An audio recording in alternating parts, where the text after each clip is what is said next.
जय हिंद सर्वांना. सुरेखा जैन किचन मध्ये आपलं स्वागत आहे. आज आपण पाहणार आहोत जैन सोया सॉस.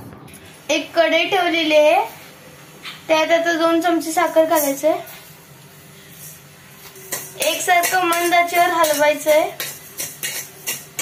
जोपर्यंत साखर विरघळत नाही तोपर्यंत हलवत राहायचंय.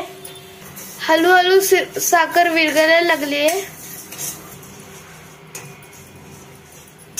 हे बघा, हळूहळू विरघळायला लागलंय. तुम्हाला जर जास्त सोया सॉस पाहिजे असेल तर तुम्ही क्वांटिटी वाढवू शकता. हे बघा, पूर्ण विरघळलंय. हे ब्राऊन कलर येऊपर्यंत असंच हलवत राहायचंय. हे पहा, हे ब्राऊन कलर आलेलं आहे. हे मंद आचेवर असंच हलवत राहायचंय. हे जळत नाही. ह्याच्यात अर्धा वाटी पाणी घालून घ्यायचं आहे.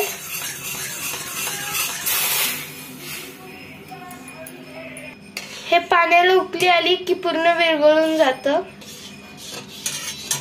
पाणीला उकळी येऊपर्यंत आपण पुढची प्रोसिजर करून घेऊया.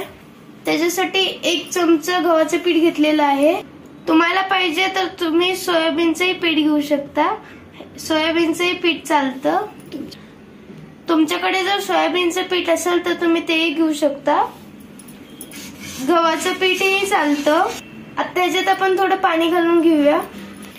ह्याच्यात 1 चमचा एवढंच पाणी घातलेलं आहे.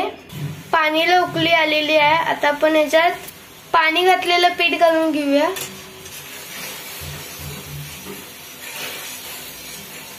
हळूहळू घालायचंय. ह्याच्यामध्ये आता आपण 2 लिंबांचा रस घालून घेऊया. तुम्हाला पाहिजे तर विनेगरही घालू शकता तुम्ही.